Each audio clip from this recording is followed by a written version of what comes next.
हर साल में देते हैं। इस बार भी बहुत अच्छा रूप से, बहुत बड़ा रूप से दिया।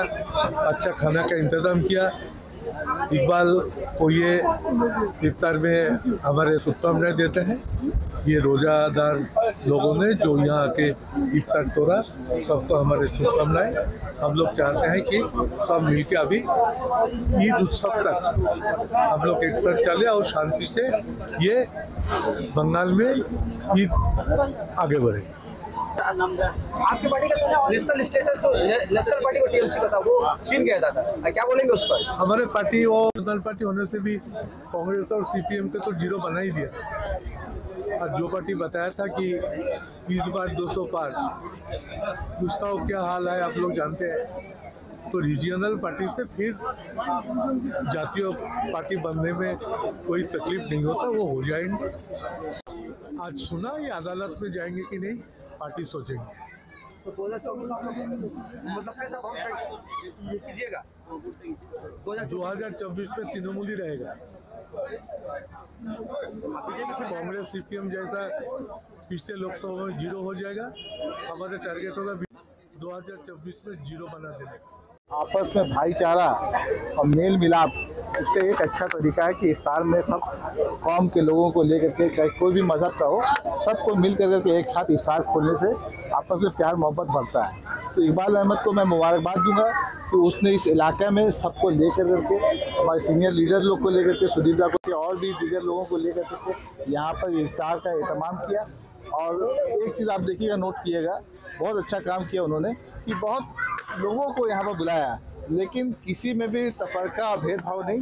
जैसे बड़े लीडर को जैसे जो मिला, वो बच्चों को भी मिला, जो गरीब आदमी उसको भी उससे मिला। सामान में रखा था। सना मेडिकल हॉल,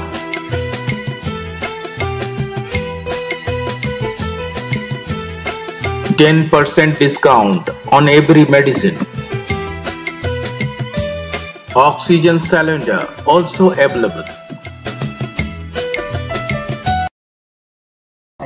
वजह कुछ नहीं है, पिछले साल में मेरा ये थिंकिंग है कि वार्ड हमारा बड़ा है, बेलियाघाटा ब्रिज से मानिकतला ब्रिज।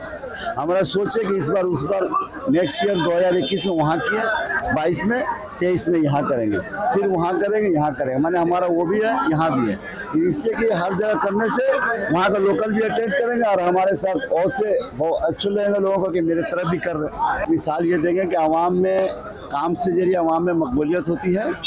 हमने आवाम का प्यारा हूँ, आवाम से मैं प्यार करता हूँ, इसलिए आवाम को मैंने दावत दिया। आवाम मेरा इस दावे को कबूल करते, इस प्रोग्राम में शरीक हुए, इसलिए मैं आवाम को शुक्रिया अदा करता हूँ। 29 नंबर वार्ड के लोगों से क्या कहेंगे आज के इस भाईचारगी कायम रखने के लिए?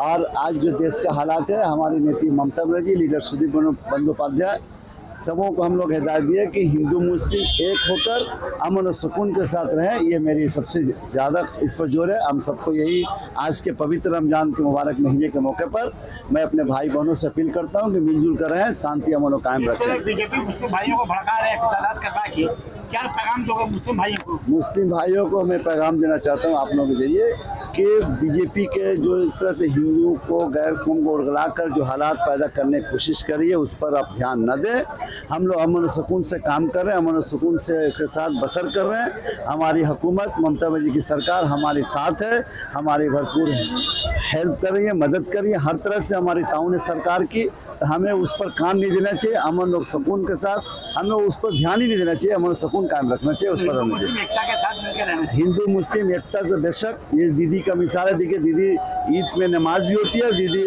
रेड रोड में दुर्गा पूजा कार्निवल भी होती है। मिसाल है बंगाल में एक कौमी एकता की और अमन और सुकून का और हिंदू मुस्लिम एकता की मिसाल है मगरबी बंगाल। आज की दावती इफ्तार में सुदीप बंदोपाध्याय से लेकर टीएमसी के कई काउंसिलर एमएमआईसी आए थे, उनके आने से आपका कितना हौसला बढ़ा है? देखिए हमने अपने बेलियाघाटा काउंसिलर को बुलाते हैं और लोकल हमारे एमपी हैं, जो मेरे गार्जियन हैं, उनको लेकर मैं चलता हूँ।